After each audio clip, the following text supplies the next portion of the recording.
नमस्कार दोस्तों, आज हम लेकर आए हैं आपके लिए एक अनोखा सफर भारत के पवित्र और आध्यात्म का केंद्र तिरुपति बालाजी मंदिर की ओर। ये मंदिर नहीं है, एक दिव्य कथा है जहां भगवान वेंकटेश्वर अपने भक्तों की प्रतीक्षा करते हैं। इस पवित्र स्थल का इतना अद्भुत और चमत्कारी माहौल है कि हर कदम एक अनुभव है। यहाँ की ऊंचाइयों से जब आप मंदिर को देखते हो तो दिल में एक शांति का एहसास होता है। दोस्तों, तिरुपति बालाजी मंदिर आंध्र प्रदेश के तिरुमला नगर में स्थित है और ये भगवान वेंकटेश्वर का घर माना जाता है। दोस्तों, तिरुपति बालाजी मंदिर की शोभा और पवित्रता को छूकर हमारे मन को शांति और आनंद मिलता है। पर क्या आप जानते हैं कि इस पवित्र स्थल के कुछ रहस्य और अद्भुत तथ्य हैं? तो चलिए आज हम साथ में एक्सप्लोर करते हैं इस महापवित्र स्थल की चमत्कारी दुनिया को। तिरुपति बालाजी मंदिर का निर्माण कब हुआ, इसके मूल तथ्य उपलब्ध नहीं है, लेकिन इतिहासकारों द्वारा माना जाता है कि इस मंदिर के इतिहास का उल्लेख 9वीं शताब्दी में मिलता है, जब कांचीपुरम के पल्लव वंश शासकों ने इस स्थान पर अपना आधिपत्य स्थापित किया था। 15वीं शताब्दी में तिरुपति बालाजी मंदिर को प्रसिद्धि मिलना आरंभ हुआ था। तिरुपति बालाजी का वास्तविक नाम श्री वेंकटेश्वर स्वामी है, जो स्वयं भगवान विष्णु हैं। तिरुपति मंदिर में स्थित मूर्ति को आधा पुरुष व आधा महिला के कपड़ों में सजाया जाता है। भगवान वेंकटेश्वर की प्रतिमा को प्रतिदिन धोती और साड़ी से सजाया जाता है। धार्मिक मान्यताओं के मुताबिक भगवान श्री वेंकटेश्वर अपनी पत्नी पद्मावती के साथ तिरुमला में निवास करते हैं। दोस्तों, आमतौर पर आपने देखा होगा कि मंदिर में भगवान की मूर्ति पर बाल नकली होते हैं, लेकिन आपको जानकर हैरानी होगी कि वेंकटेश्वर स्वामी के बाल बिल्कुल असली हैं। ये बाल देखने में चिकने और रेशमी लगते हैं और ये कभी उलझते नहीं हैं, क्योंकि कहा जाता है कि मंदिर की मूर्ति में वेंकटेश्वर स्वामी खुद निवास करते हैं। दोस्तों, ये बात सुनकर भले ही आपको यकीन करना मुश्किल हो जाए, लेकिन भगवान बालाजी की मूर्ति के पीछे एक बेहद खूबसूरत आवाज़ सुनाई देती है। ऐसा कहा जाता है कि अगर आप मूर्ति के पीछे अपना कान लगाते हो तो ऐसा लगता है कि जैसे समुद्र की लहरें उठ रही हों, और मूर्ति में भी हमेशा नमी बनी रहती है। ये क्यों होता है, इसके बारे में आज तक कोई भी नहीं जानता। भगवान तिरुपति बालाजी के मंदिर से 23 किलोमीटर दूर एक गांव है जहां बाहरी व्यक्तियों का जाना वर्जित है। यहाँ पर लोग बहुत ही नियम और संयम के साथ रहते हैं।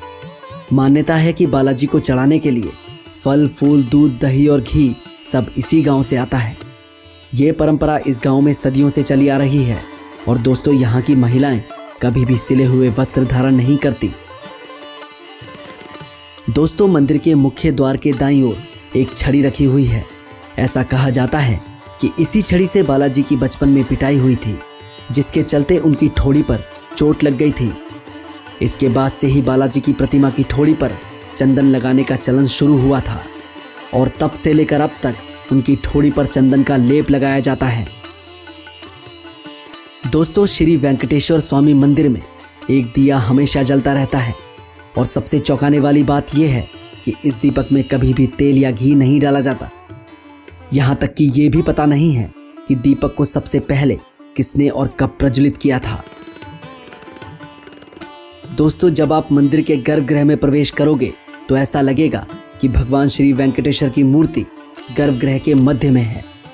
लेकिन आप जैसे ही गर्भगृह के बाहर आओगे तो चौंक जाओगे, क्योंकि बाहर आकर ऐसा प्रतीत होता है कि भगवान की प्रतिमा दाहिनी तरफ स्थित है। अब ये सिर्फ भ्रम है या कोई भगवान का चमत्कार, इसका पता आज तक कोई भी नहीं लगा पाया है। दोस्तों, वेंकटेश्वर स्वामी की मूर्ति पर पचाई कपूर लगाया जाता है। विज्ञान की माने तो पचाई कपूर लगाने से पत्थर कुछ समय बाद चटक जाता है, लेकिन वर्षों से तिरुपति बालाजी को यह कपूर लगाया जा रहा है, लेकिन आज भी मूर्ति एकदम सुरक्षित है।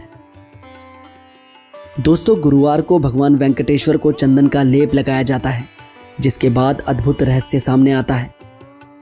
भगवान का श्रृंगार हटाकर स्नान कराकर चंदन का लेप लगाया जाता है, और जब इस लेप को हटाया जाता है तो भगवान वेंकटेश्वर के हृदय में माता लक्ष्मी की आकृति दिखाई देती है। ऐसी मान्यता है कि माता लक्ष्मी बालाजी में ही समाहित हैं। इसीलिए प्रतिदिन मूर्ति के श्रृंगार के समय नीचे धोती और ऊपर साड़ी पहनाई जाती है। तिरुपति बालाजी की मूर्ति एक काले पत्थर से बनी है, जो देखने में एक जीवंत मूर्ति दिखाई देती है। गर्भगृह का वातावरण काफी ठंडा रखा जाता है, उसके बावजूद भी मूर्ति पर पसीने की बूंद उभर आती है। मान्यता है कि बालाजी को अत्यधिक गर्मी लगती है, जिससे उनकी पीठ भी हमेशा नम रहती है। आपको बता दें कि तिरुपति मंदिर में दान देने वालों की कोई कमी नहीं है। मंदिर में हर साल लाखों करोड़ों रुपए का दान दिया जाता है, जिसमें से करोड़ों रुपए विदेशी मुद्रा होती हैं। आरबीआई इस पैसे को एक्सचेंज करने में टीटीडी बोर्ड की मदद करता है। टीटीडी यानी तिरुमला तिरुपति देवस्थानम, ये ट्रस्ट तिरुमला में भगवान बालाजी के मंदिर को चलाती है। मान्यताओं के मुताबिक जिन भक्तों की मनोकामनाएं पूरी हो जाती हैं, वे मंदिर में आकर वेंकटेश्वर स्वामी को अपने बाल दान करते हैं। दक्षिण में होने के बावजूद भी इस मंदिर से पूरे देश की आस्था जुड़ी है। बाल दान करने की प्रथा आज से नहीं बल्कि कई शताब्दियों से चली आ रही है, जिसे आज भी भक्त काफी श्रद्धा पूर्वक मानते आ रहे हैं। इस मंदिर की खासियत यह है कि यहाँ न सिर्फ पुरुष अपने बाल दान करते हैं, बल्कि महिलाएं भी भक्ति भाव से अपने बालों का दान करती हैं। तो दोस्तों, ये थी तिरुपति बालाजी मंदिर के बारे में कुछ जानकारी। अगर आपको वीडियो अच्छी लगी तो वीडियो को लाइक कीजिए और चैनल को सब्सक्राइब कीजिए और वीडियो को ज़्यादा से ज़्यादा शेयर कीजिए।